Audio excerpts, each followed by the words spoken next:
Da-na-na-na-na. I have my coffee and I am 3 sips away from brilliance. Focus, focus, focus. Are you too good to focus? You're too good to Dang, I focus. It thought it doesn't was want to. two. I thought it was It two doesn't want to sips. focus. But Oh everybody no. knows I drink from the No Bad Days cup. It's 9 a.m. here on the sunny Gold Coast. Nice. Middle of winter. Middle of winter.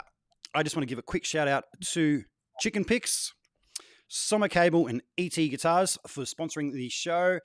Not sure if people out there that watch this know, but if you can't find yourself watching it and you want to listen to us talking while you're driving or whatever, you can find this on all the regular podcast sites, which was a Hmm, suggestion somebody gave me not that long ago. But I'm not sure if people know that.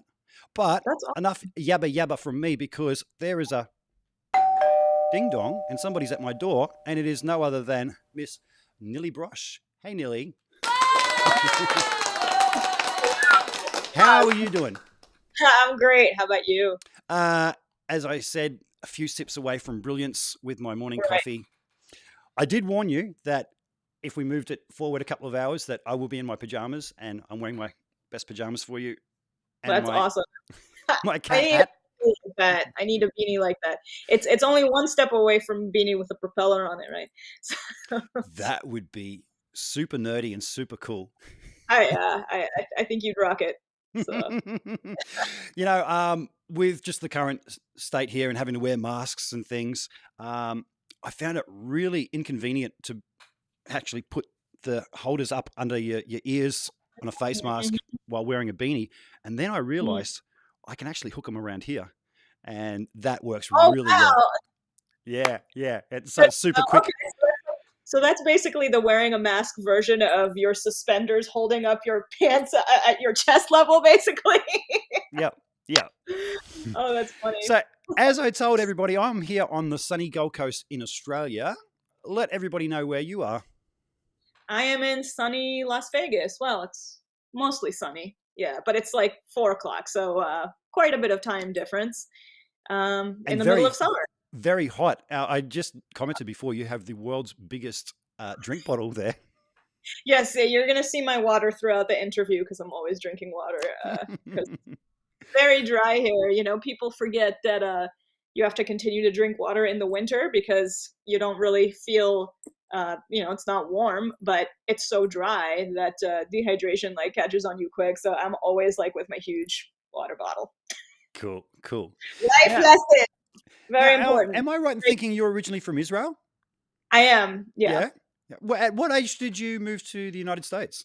So I was 12 when my family decided to move, and the beginning of seventh grade is maybe not the best time to go all the way across the world. Luckily, I knew the language, so I didn't feel that was a barrier. But just in general, um, in Israel, it would have been the start of junior high, and in the US, it was the middle of middle school. So I thought that everybody was going to be new as well. And to my surprise, they had been together in sixth grade, and now we have to, and so being 12 and going through that change was certainly not easy, but it's something that I'm definitely grateful for today. We moved to the Boston area, which is where I ultimately grew up. So Cool, yeah, cool. And were you already playing guitar in Israel, or was that something that did the bug bite you once you moved to the States? that's actually a good question. It's kind of a little bit of both. So I started out taking lessons on tiny little nylon string when I was 7, because my brother Ethan Brosh plays guitar, and I wanted to be like my cool older brother, and I was like, musically inclined, I guess my family thought, and I was told that that would be one of the instruments I'd be good at, and so I was like, yes, that's the one I want. But in my childhood, I didn't really practice it all that much. I didn't really feel connected to guitar music per se yet. It was just like, let's learn a musical instrument, and I want to do this one. But then probably a couple of years before we moved, I discovered, I mean, I knew the song more than words, whatever, but like I discovered Extreme's Pornograffiti and the whole album and everything, and became a very diehard fan to this day. And so Nuno Betancourt, and that album was really what made me want to play electric guitar for the sake of playing electric guitar and for a specific sound and all that kind of thing. And so when my parents announced that it was Boston of all places that they were moving me to, this dorky 12-year-old fan was like, "Yeah, it's the hometown of Extreme. Let's Cool. go!" Yes. Yeah. So then I got my first electric guitar and started taking lessons in the States and everything. And when I got to probably early high school, I think is when I really started practicing more seriously. But I guess my journey with the guitar in general has been a long one. And I had some fundamentals and I knew some stuff and everything, but I wouldn't have called it a kid who really practiced. Yeah, So right. Okay. So when you were just playing the nylon string, were you getting lessons and learning like traditional kind of yeah. things? Yeah, yeah. Yeah, so Uh, I had like fundamentals, like I did know how to sight read. I mean, I'm not I'm not a great reader. Don't get me wrong. I'm still a guitar player, but I didn't. I knew what's going on, and I knew some chords, and I could finger pick a little bit or whatever. But beyond, I think when I got to the electric guitar, it was like starting from bar chords. You know what I mean? yep. It's not like I really knew a lot, but I was a kid, so we weren't there yet. Sure, sure. What was your But first electric? I can remember too, so What was your first electric guitar? it was a Mexican Strat, and it actually wasn't bad, I think it was like a $300 guitar in 2000. So it wasn't bad, wasn't like, I think the Squires were a new thing back then, and I remember that being like, as far as my kid self in Guitar Center could tell, like, to me that looked like, okay, we're not gonna go that cheap. We don't need to like do a complete starter guitar. We're not gonna go to the bottom of the barrel with this thing. Um, but that was kind of like a good intro level Strat, let's call it. Yeah, It's still, I mean, it's a Strat, but yeah. um, but yeah, no, and that guitar was with me for like a couple of years before I got I got a Charvel Model 4 off of eBay, and that was like my next real guitar. So Cool, cool. Well, I've always seen you playing super Strat style guitars, and I mm, really do think whatever style of guitar gets thrown in your hands at first really influences your choices later, huh? Because I've got a rack full of guitars over there, and most of them are Strat style. mm. And is that the same for you? Like everything seems to be. I think so. I mean, I have felt for many years that I can kind of get used to whatever instrument is in my hands. Like eventually I get used to it, and I just play whatever I play on it. But I've definitely learned what my preferences are over time, because I think that's something that when you don't know a lot about the instrument or you're playing, it's a hard thing to answer past I like this player and I like this color and I like this sound, or but now that I know my playing a lot better, it's a lot easier for me to say like these are the specs that make sense for me.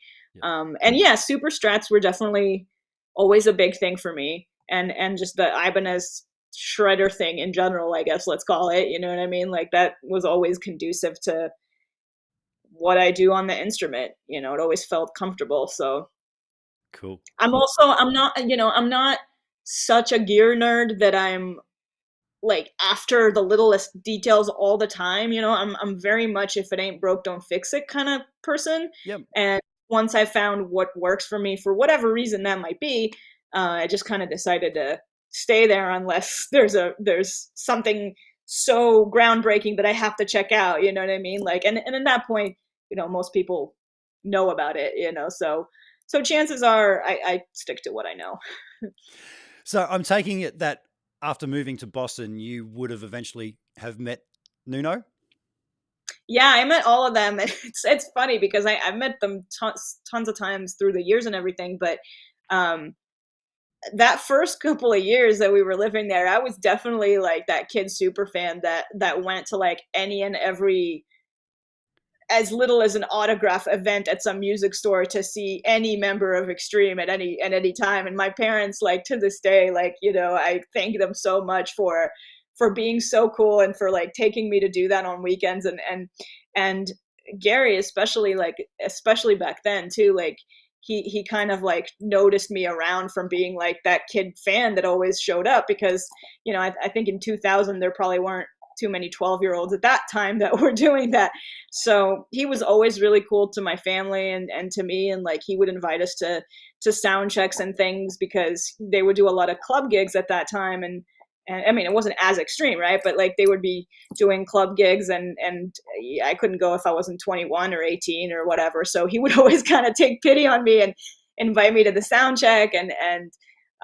So yeah, so they're both like really, really supportive now that they kind of know me on the other side of this whole thing, you know? So it's kind of funny, you know? I don't think Nuno would, like, he wouldn't remember me from like meeting me as a kid back then, but I don't know if somebody caught him up to the story by now or not, or what connection it is, but like, they've both like been so extremely supportive that I couldn't, you know, it still feels crazy. So Cool, yeah. cool. Yeah. I had a bit of a Nuno story. Nuno married the lead singer of a friend of mine's band. That's right. Australian band, the Right. Baby Animals. Yep. Yep. And he was out on tour with them not long after they got married. And my friend Dave rang me up, and they were playing in Brisbane, which is about an hour north of here. He's like, "Hey, man, come to the show tonight. Come hang out. I got somebody here that you might want to meet." And just hung up on the phone on me. And I was thinking, oh my God, is Nuno there with them? And I went to watch the show, and I was standing by the sound desk. And then this guy comes and stands next to me, and I sort of just looked at him, looked away, and then the penny dropped. It was like, oh my God, that's Nuno. And ended up hanging out after the show then. And it was my 21st birthday a couple of days later. God, great present. Wow. Yeah, about 2 days later, it was my 21st, and they were playing in my hometown, the Gold Coast. And I went to one of their shows, and then afterwards went to a bar and got drunk and try not to fanboy out too much. But I look at those photos, and it's just so funny. You can just see the look on my face, you know, just like. You know what? I think as long as you're respectful, I think the artists ultimately always appreciate the fangirling, you know, because it's like, everybody can tell when it's genuine. And it's not like, you know, most people, it's not like they go and make a mockery of themselves. Like, maybe they feel like they're being awkward, but I think like, as long as people are respectful, like, everybody appreciates true fans, you know what I mean? So I think I try to remember that when I'm fangirling about somebody.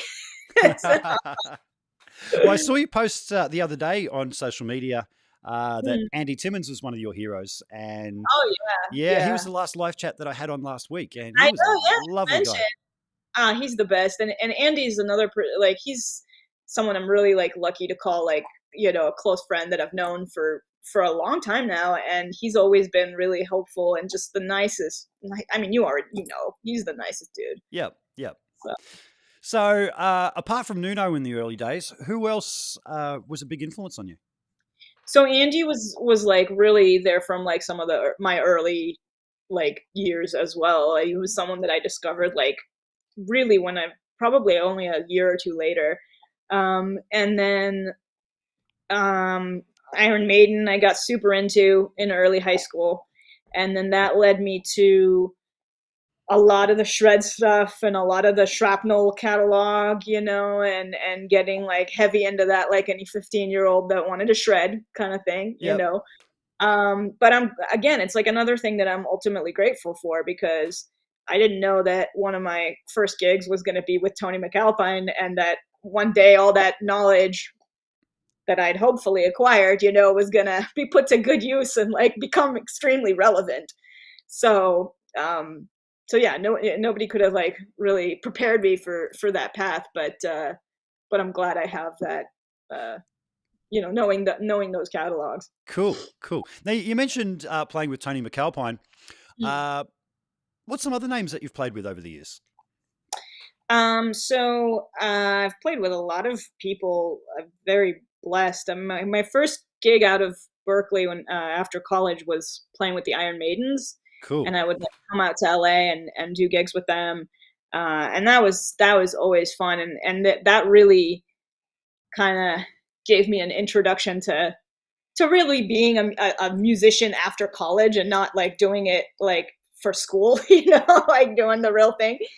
And it was a really good introduction for me, because when I went to music school, and I was used to doing gigs with my bands that I would have then, and the crowd would always be other people from your school and that kind of thing, and it was very much this, you know what I mean? Like it Yeah. was much like, I can do that, Yeah. like you're just like waiting till you mess up, and even though they were you were friends with them. Yeah, that's the thing that was weird. And honestly didn't even really feel like that school was really that competitive. I didn't feel like it was unfriendly or something, but I guess I did see gigging as like this this scary thing, because that's what the audience is there to do.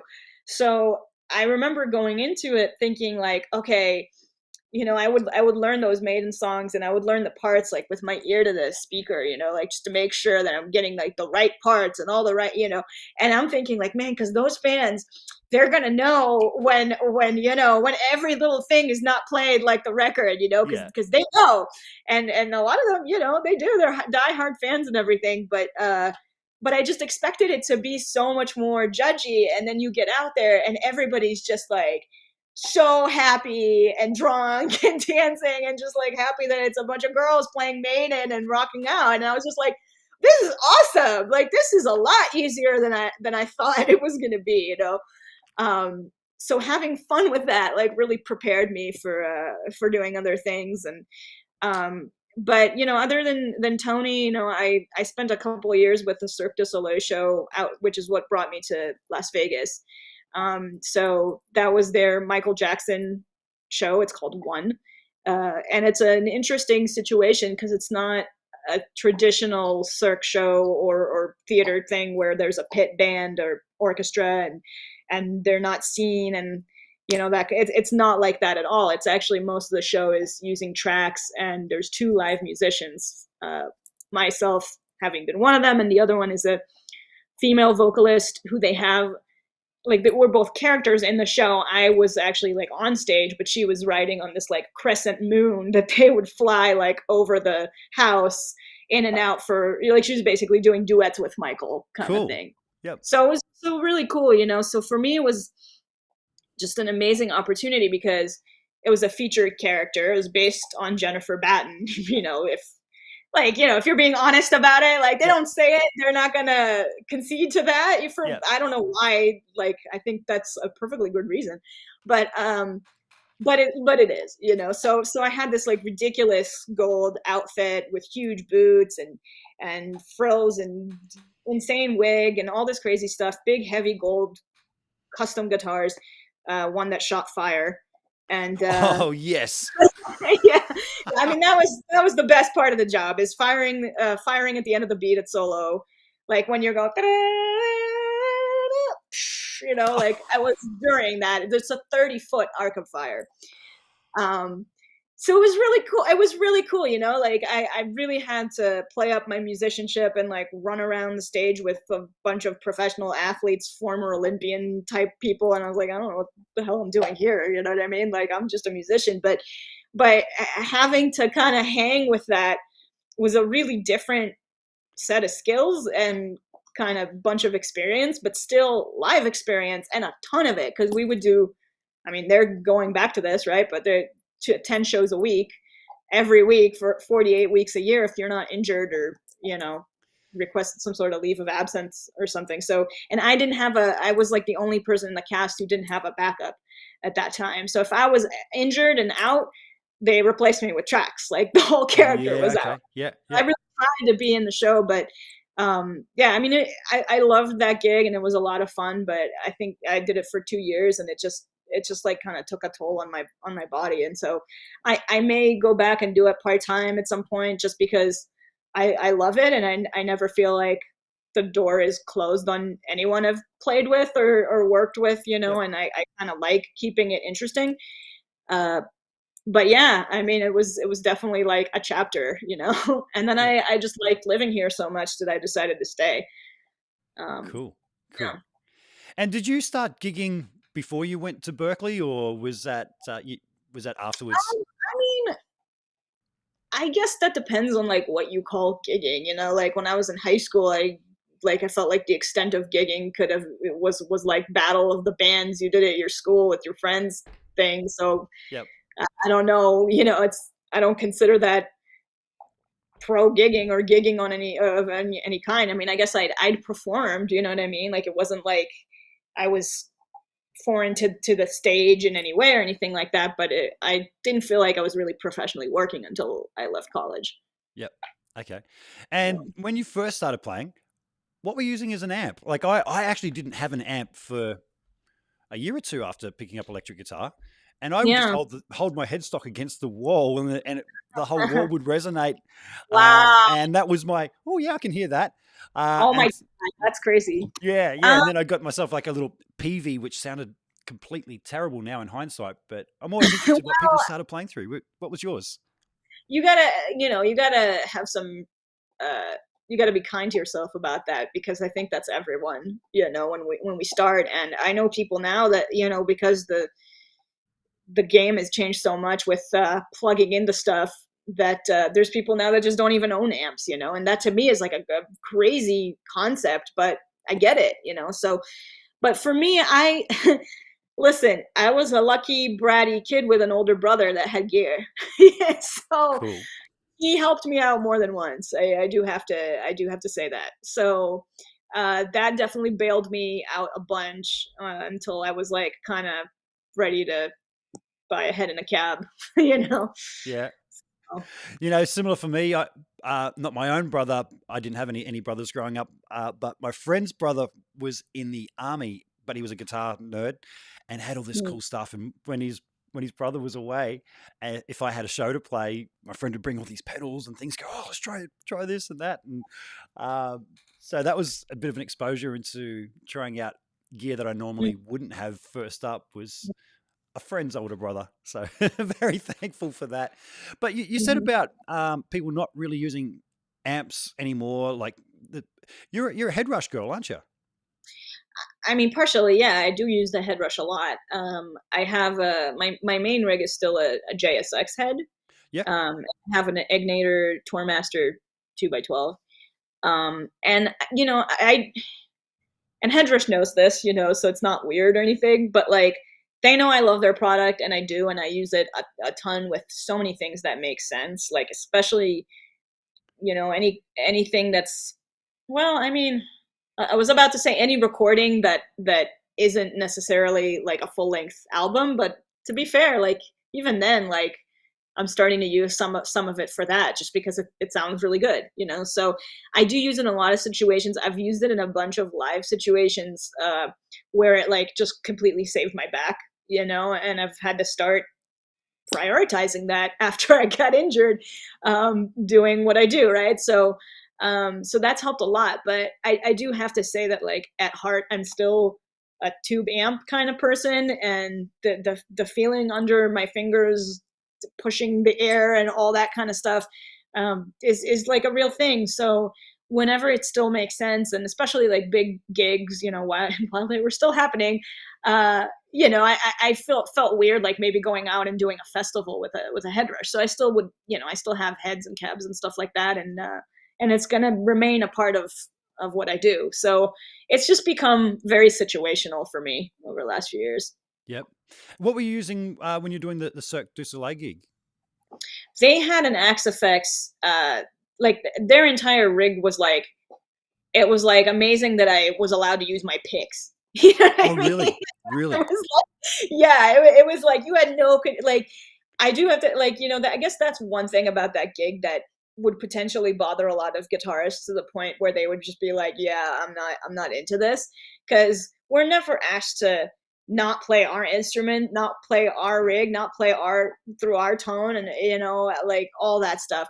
And it was all good, like it was all dialed in, and it was set up by people who knew what they were doing, but it's not necessarily what I would have done, So I got used to it and I felt like, okay, these are the tones for these and you do it. But yeah, It was like real, like you didn't even switch the tones yourself, like Yeah, the right. accents, like they were sitting on a studio in a studio like 3 floors above the stage, like controlled by a whole team, and like calibrated for the time delay and just everything. Like it was, that entire show is like automated in a way that it's just kind of unbelievable, the village that works on those shows, and how Wow. many people it takes. Yeah, there's like so many. I mean, and there's like also like a super expensive hologram, like there's just like, it's just, there's a reason it's not a touring show, like some of those shows in town, they're resident shows because they have to live in a certain theater, because you really just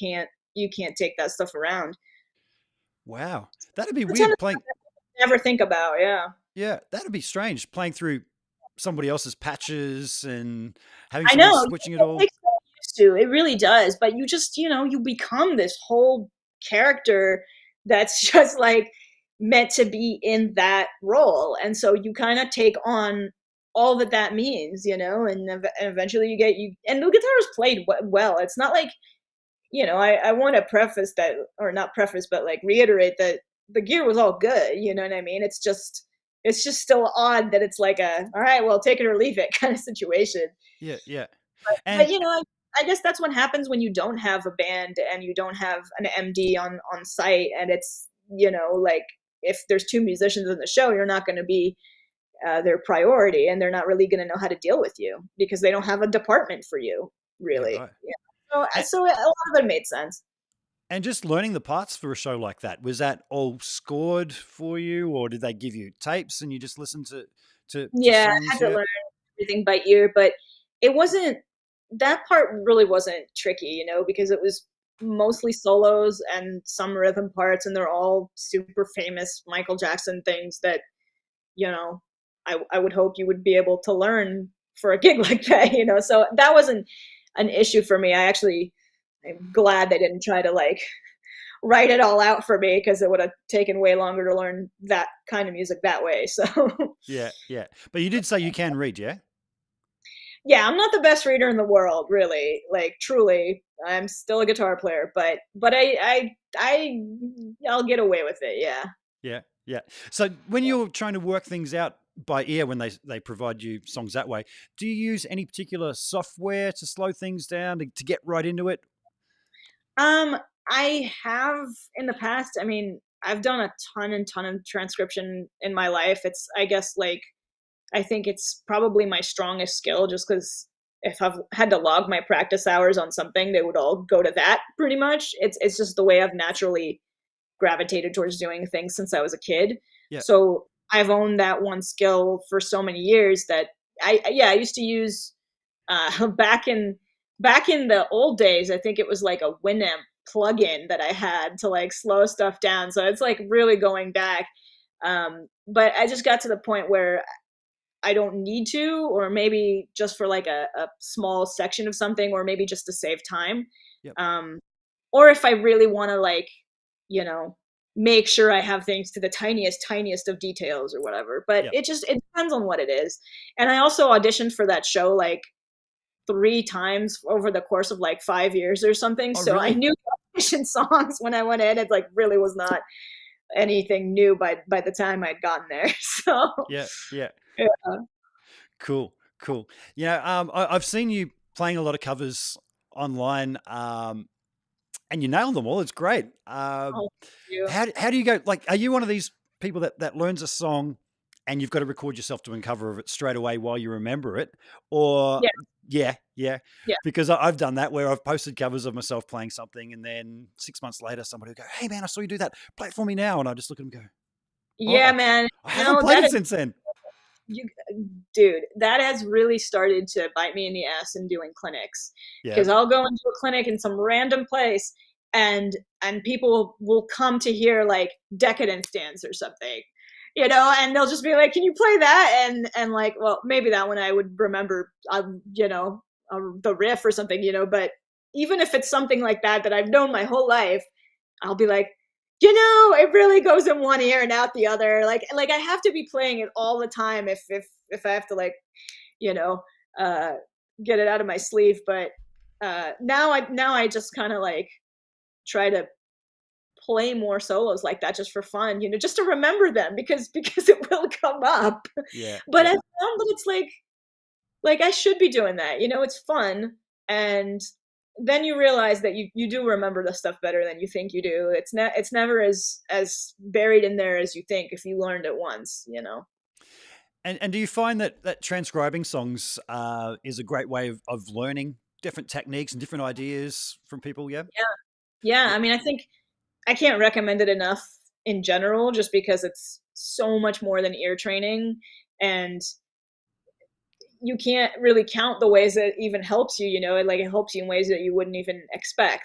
So just the more you can use your ears in general as a musician, I think you can't really go wrong because that's what you do with music. You listen to it. So like if you strip everything else away and you don't have an instrument in your hand and all you have is your instrument in your ears, and the more you can rely on that, like that'll save you out of situations that have nothing to do with learning a cover song.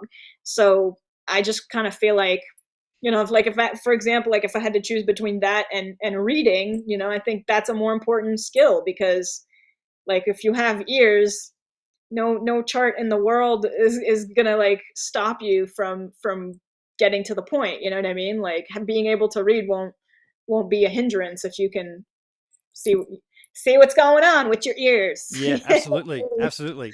I've got Yeah. a friend that has played on so many classic hit records. It's not funny, and he said he's never had to read anything. He just goes in there and they play him the I the, mean, the, and the tape. you know what?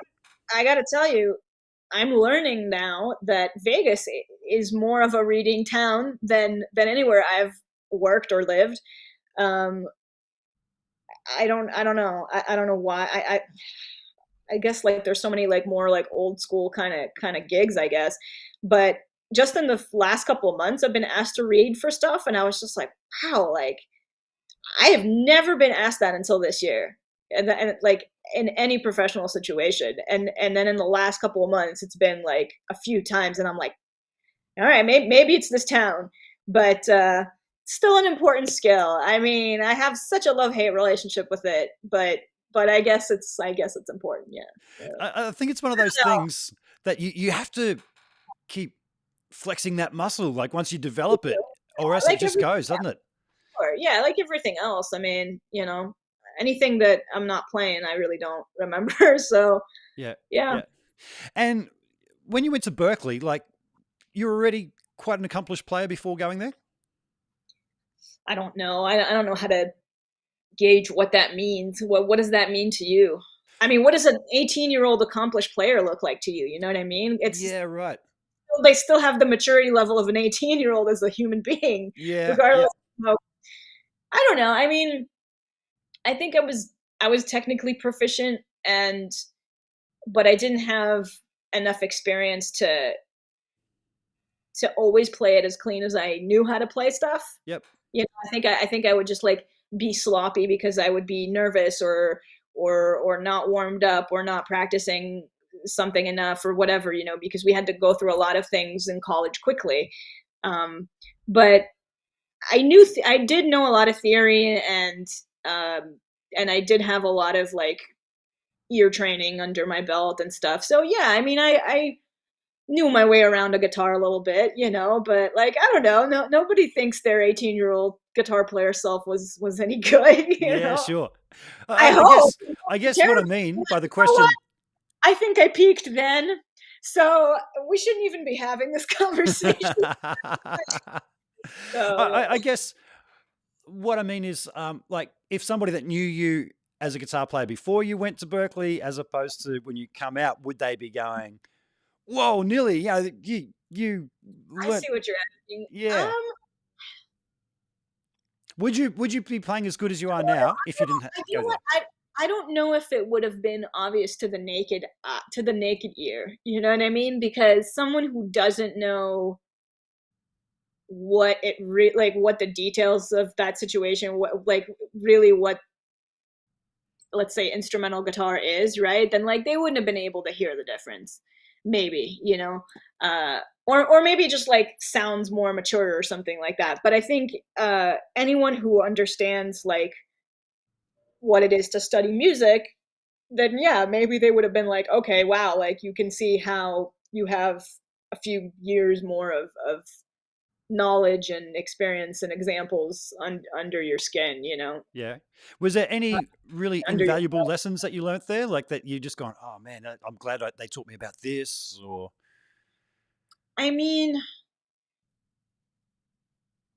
for me, it was really like the people and the fact that it was a really international school and that yeah, you had people that came in for all over the world to study there and to have a career in music, and they all had their own influences that they were bringing to the table and their own genres from back home wherever that was, and their own culture and parties that went with it and all this kind of stuff.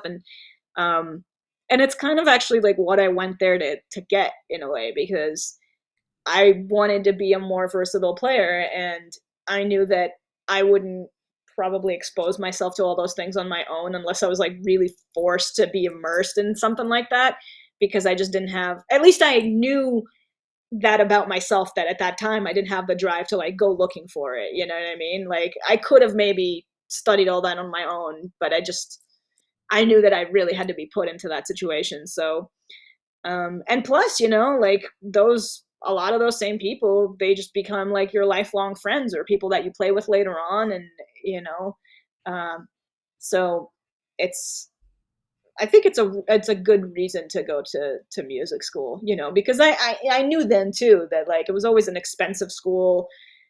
I don't know if it's ever like a worthwhile investment if you look at it monetarily, like there, and that's a very realistic side of all that stuff.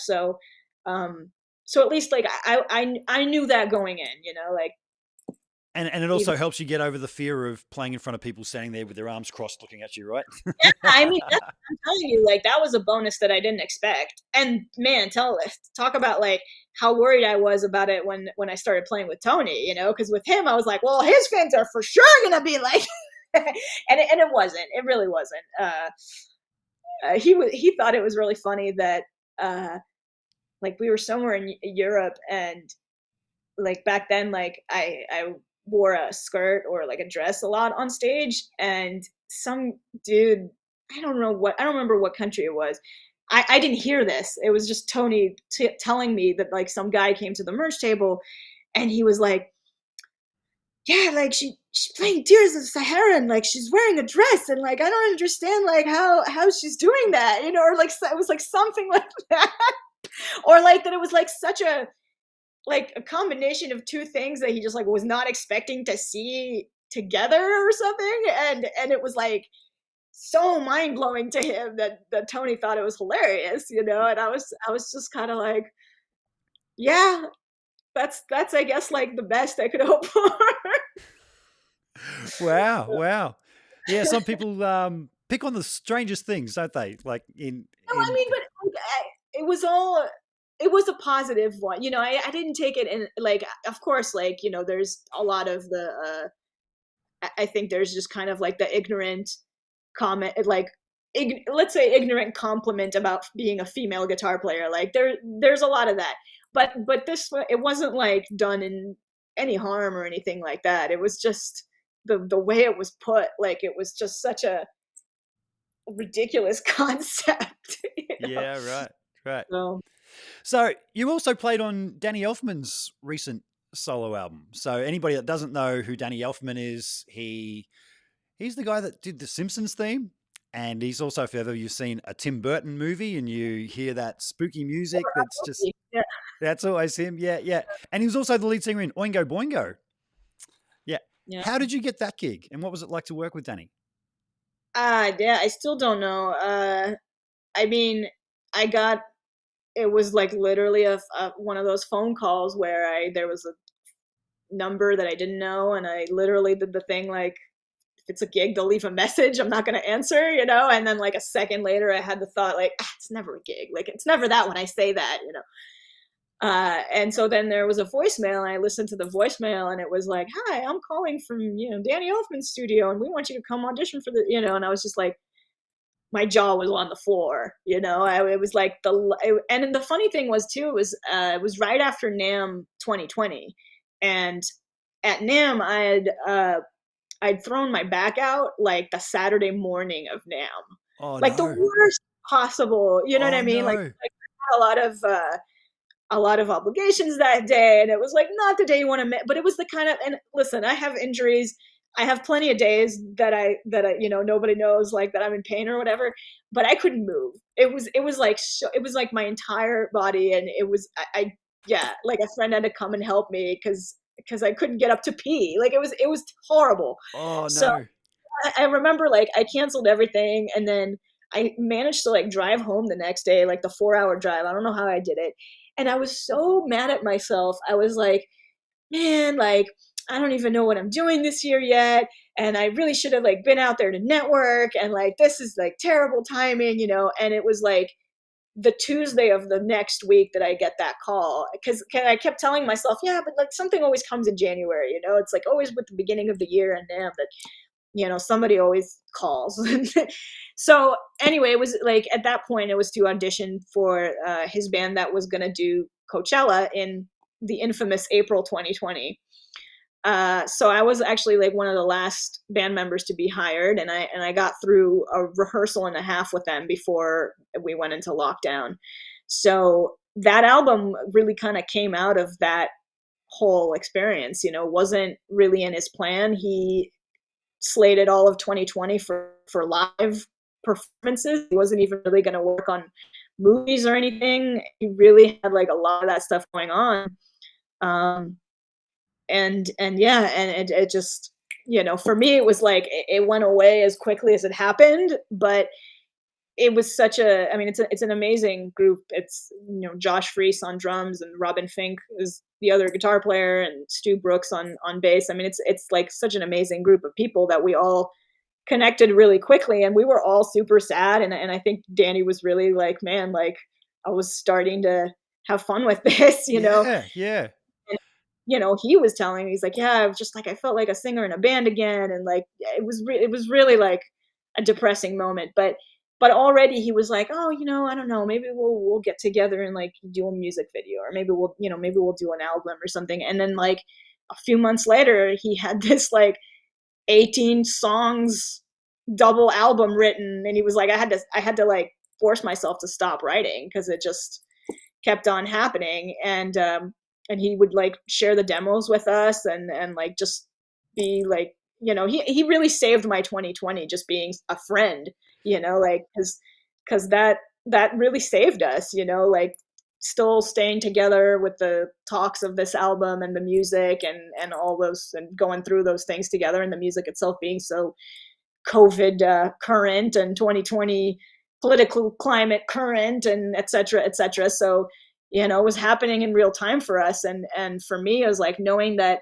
I'm not alone in that, and who better to verbalize it than Danny, So it was very quickly, I was like, man, this is going to be the kind of album that people look back at years later and think like, oh, that's what they felt in 2020. Like, that's how people, like, because I read about World War II, it's like, I can only imagine, right? But people will listen to this and be like, oh, okay, like that's how they really felt. So Well, I am luckier to be a part of that album. I was about to ask you whether you did all the guitars on there, but you mentioned that Robin Fink was also a member of the band. So did the two of you play on the album? We did, and Danny played a bunch of guitars too, Oh, and cool. Warren Fitzgerald is another guitar player. I mean, it's a huge album, and it's got a ton of guitars. That's the other thing, that he was really, I think, in part because of this band. I mean, I don't really know exactly what was the chicken and what was the egg, but he was getting into really like heavy layered guitar parts with this new music already. So I don't know if it reinforced that even more, but there was definitely like plenty for all of us to play. Yeah, right. Like I played on 9 songs in 2.5 days of recording, and it was like a lot. So Wow. I'm totally all good with that, and I think it's like a really cool blend of people and tones and players, and the way that he splits up guitar parts is really so interesting, and different than what we're used to, or what I'm used to playing, or how I'm used to splitting up stuff or thinking about it. And it's like a really different kind of education on guitar, from someone who plays guitar, but it's like not, they don't think like a guitarist. So So yeah, yeah. like do you find that just with his film composition background and everything that he's approaching more mainstream rock? Well, it's not really mainstream rock, but just his music. Is he approaching it differently because of the film compositional background? I mean, I guess that seeps into it. I think he's approaching it differently because that's him, That's just I him. mean, I Yeah, think that's, yeah. that's just how he thinks of arrangements. But that's, maybe that's how that fell into it. I don't know. I don't know enough about like orchestrating parts for a whole orchestra to be able to tell you if that's exactly where it came from. But he's just, yeah, man, he just has he just, the way that he thinks, it just divides things a certain way, I guess. Cool, cool. Now, Nelly, Yeah. I wanted to ask you just a little bit about your approach to the fretboard, because I just Hmm. find that everybody approaches the fretboard differently. And I went on a bit of Mhm. a trip 5 years ago or more, where I started seeing videos of myself on YouTube. And when I was improvising, I was playing in a Queen tribute show, and I'd stretch out a few solos, and I only knew small segments of the fretboard. And if I went outside of that, I'd see these videos of myself Mhm. just eating shit, just hitting the wrong notes. And I had to really You know go on a trip to what? learn the fretboard. And I Mhm. just come to realize that everybody's completely different. Do you use Mm. the cage system? Are you a 3 note per string kind of person? What are your signposts on the fretboard for you? Um, well, I'll tell you, but I do have to say, like, that's very brave of you, like, that's more brave than you're giving yourself credit for. Because knowing that that's what happens if you step outside and still having let yourself do that on stage is, like, really amazing. So, You get some happy give yourself accidents. a pat on the back. You get some Huh? happy accidents doing it. But you do, but I'm saying, like, but that's still to, like, let yourself do that on stage is still a courageous choice. Because somebody else could have easily said, like, "I'm not venturing out into those spots that I don't know what's going on, like, I wouldn't do that on stage, I'm gonna play it safe." So, you can always think of it like that, but, anyway, well, I mean, I've looked at all the different perspectives, like I've definitely played a lot of 3 note per string stuff in my life, I've seen it, but it's definitely not how I look at the fretboard. I think it actually makes it more difficult to break things down visually, and I think things work better um when they're in position. They fall more in line with the way the pentatonic scales look. So that helps a lot of players just kind of see relationships and stuff. But for me, it's a lot of like, I guess cage system would be closer because I see a lot of those arpeggios that like live in those string sets, like top four strings or middle four strings and that kind of thing. So I'm used to looking at arpeggios and then from that expanding them out to either like a, well, if you expand an arpeggio with one more note, now it's a pentatonic scale. And if you Sure. expand that two more notes further, now it's the whole thing. So I'm kind of used to seeing it as like, is it this version or this version? It's like it's something that can like expand or contract, but the uh, the arpeggios are kind of at the base of that always, if that makes sense. Yep. Yep. Cool. I guess that's how I see it. That's the best way of looking at it. Yeah. Yeah. 'Cause I do think it numbers, you know what I mean? Like, I do look at it like, "Oh, here's my 1, here's my 3, here's my flat Okay. Yep. 7," Yep. whatever, like, so I do think about that. So I don't, intervals. like, actively think about, yeah, but it's, yeah, my association's, like, very intervallic. Yeah. Cool. For anyone that's watching, I'm just going to let you know that Nili doesn't have too much time today. So this isn't going to be one of those 3 hour ones. I said I'd try and wrap it up at around about an hour. And man, that's creeping up really quick. So I'm just going to let anyone know that's watching, if you have any questions for Nili, now's your time to drop the questions so that we can ask. And while we're waiting to see if there's a few questions for you, I'm just going to ask you about current gear, as in strings, picks, etc. And what's your favorite current guitar right now? You should probably ask my fan base that question, right? Because I know what they'll say. No, it is the RG 550, so it's what That's the they would yellow say. one? Yeah. Yeah. Yeah, so that's my current favorite guitar. I mean, for more than one reason, but I think one of them is that I've been playing a lot less 7 strings in the last few years, and those were a big chunk of my main guitars for such a long Oh, time. really? So, 7-stringer? well, I mean, I started it when I started playing with Tony, and it was like required for the gig. You know, I didn't ever really think about myself as a 7 string player, but I was just like, all right, this is the instrument for this gig, and it became my instrument and part of my sound for a while and part of my writing. So I just went with it for as long as I mean, I guess pretty much almost like till I went to Cirque, and then I got used to playing, 6 string guitar, and I was just like, yeah, this is what the guitar is, and I really like missed that whole thing.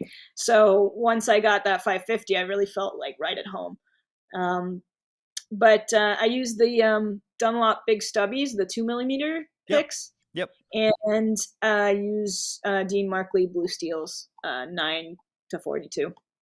Cool. I haven't seen the blue steels around in years. I didn't realize they were still a thing. Yeah. Cool, cool. And the fat picks, was that a progression for you? Because I used to use little flimsy things. I'd heard that Eddie Van Halen used really light picks, and it wasn't until I went to NAMM and I was walking along and I saw Andy James just standing there, and I saw him and went, "Oh, dude, hey man, nice to meet you. Your picking is just flawless." And he sort of leaned over, put his hand in his pocket, and went, "I got a secret." And he pulled out his pick and gave it to me. And it was the new signature pick that was about to come out. And it was just dead stiff, no movement in it whatsoever.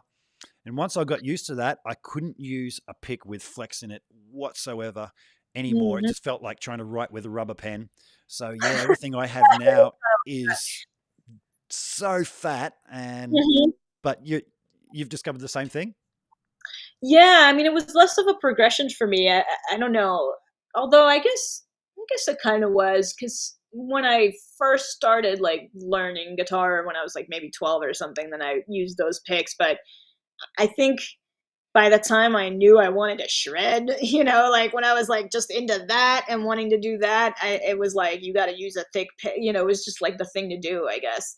Um, but I'd been playing those stubbies for so many years, and I really got used to the grip, Oh, yeah. and so that's another thing that was really hard for me to ever steer from after that, So, and again, a lot of it is like, if it ain't broke, don't fix it. That's just me. And because I'm not super into gear, so I'm not like inclined. Some people, they just love playing with the toys. They just want to see the newest thing that comes out. They have to get it. Like, I get that. I respect that.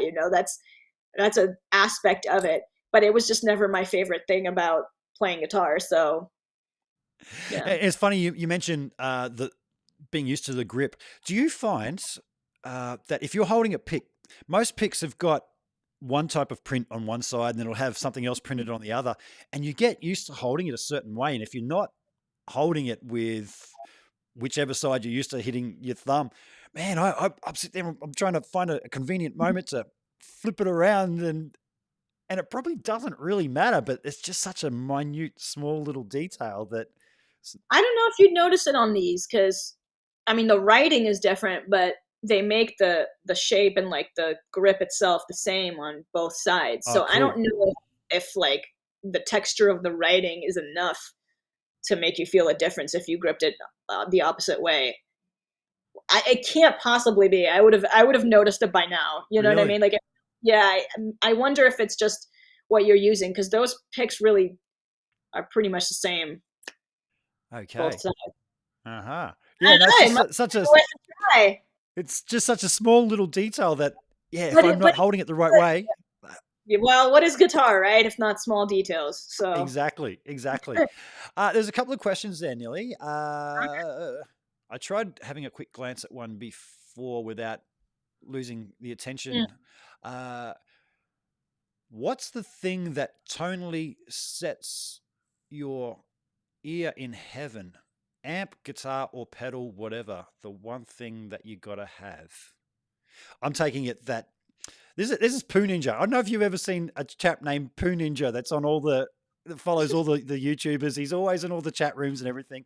Hey, Mr. Ninja, I really appreciate your support. I'm going to work out who you are one of these days. But I don't think English is his first language, judging by the way that was written. I guess it's like one variable that you can't do without. Is it all about amp, guitar, pedal? What's that one thing that you got to have? I don't know. I guess it has to be a guitar, just because desert island situation, or I guess your voice, right? I mean, I don't know. I need to be able to make music on something. Yep. So a pedal wouldn't do me much good without a guitar. Yeah, absolutely. So I guess, yeah, if I had to skim it down. Another one here. Hey, Nili, really huge fan of your playing. I'd love to know which players made the biggest impressions on your own playing through the years, and which players you've enjoyed listening to, and which players you enjoy listening to these days. I mean, the players that I mentioned before were definitely like big influences on myself. I have a ton of influences and artists that I love, and to name off some additional guitarists, I mean, I've always loved Lukather and Dan Huff, and I'm a big Queen fan, and Greg Howe and Guthrie Govan, and all the heroes I've definitely had a phase in. I love listening to Devin Townsend these days. I mean, and actually a lot of like the chiller stuff. Not that I don't love the heavy ones, but I love that he has such a wide gamut for what he does, and like he's still, obviously is a guitar player, but just for compositionally and sonically and what he does is like insane. Absolutely. So one example of someone that I just, I could always listen to. Yep. It's funny you should say that. I spent last night watching reaction videos to Devin Townsend singing Kingdom on EMG TV. And I was just watching so many of these vocal coaches who are, opera singers and just watching him sing. And then when he sort of takes it from that operatic kind of thing and turns it into a scream, you just see their faces just going, yeah, I know. Is he, oh, wow, he actually got there. What the? Yeah, man, it's a thing. Absolutely. Nili, we're getting up to that hour, so I am going to let you go, and I really do appreciate you taking the time. It's a lot of fun. It's actually, you know what? I appreciate the no questions prepared and seeing where it goes thing. It's kind of fun to just go off the cuff and really let the conversation go where it's meant to go. I think this is episode 61 or 62, and it took me 20 episodes to not totally freak out at the fact that it's live. I always figure if it's really bad, I could always pull it down off the web. But I did see an interview recently. Somebody was interviewing Hank Marvin from The Shadows, and they asked him a question, and he sort of responded for about 5 minutes, was talking, and then you heard the guy, when he stopped, sort of go, oh, and looked at his next question, and it was completely unrelated to what he was talking about. And I realized then that no need to prepare it. Just have a conversation with someone like you're meeting for the first time. And yeah, absolutely. Man, I'm telling you, it's all live theater. You know what I mean? That's what I learned at CIRQUE. It's like I once broke a string in the one moment in the show where I was the only thing on stage, and all the cameras, all the side fills, all the everything, all projections, all directed at me, and it was like a huge moment, guitar solo, and I broke the. It was I think it was the B string. It was either the B or the G string, and it was like something that I really needed, and everything was so out of tune. Because floating bridge and all. That's how I broke it. I broke it with a dive, coming up from a dive bomb, and it just snapped at the bridge, and it was like the worst. I'm not even going to call it a guitar solo. It was like it was one of those moments where I was like, this is how at least people know that I really played, because nobody ever thought that a guitar was live. Nobody ever believed it because there was no amp on stage. Yep. you don't look like you're plugged into anything. There's no band on stage. There's no situation that's going to tell them that like you're really doing it. And Yep. especially since you're all made up in this crazy ass shit. So that was like my saving grace. I was like, well, I really played it. You know, just talking about doing the whole live stream interview thing. It was halfway into episode 20 with Dave and Mark from Tone Talk, who I know you've been a guest on Tone Talk. Actually, Mark was just said hello in the chat room before. He always tunes in and watches. And the guys said to me then, people love a train wreck. They tune in live to see a train wreck. So you do. And it's funny that you say that, because when I did the Jason Becker's benefit, I did Herman Lee's Twitch show that he does, and yep. and he jams live with every guitar player, and we jammed for like, and he told me, he was like, yeah, we'll probably be on here for like 3 hours, like last time I jammed for like 3 hours, and I was like, you jammed live on the Twitch like for 3 hours? He does this twice a week, I was like, oh my god. But he was like, man, no, you have no idea how much people just want to see us fuck up. Like just want to see us blindfolded and playing stupid shit. Yeah. Like, yeah. All right. And know that you're human and that you fuck up as well, Yeah. And I'm telling you, if there's anything that's telling us how human we are, it's this Olympics. You know what I mean? Like, man, what a show. So, hey, Micah, did you come say hi? Oh, you got a puppy dog there or something? Come here, buddy. Yeah, this is Micah, and I don't know if he'll... Oh, well. Anyway. So talking about train wrecks, I had Jennifer Batten not long after the guys from Tone Talk said, people love a train wreck. And she had a dog on her lap, and the dog jumped off her lap and took out her laptop, hit the power cord. God.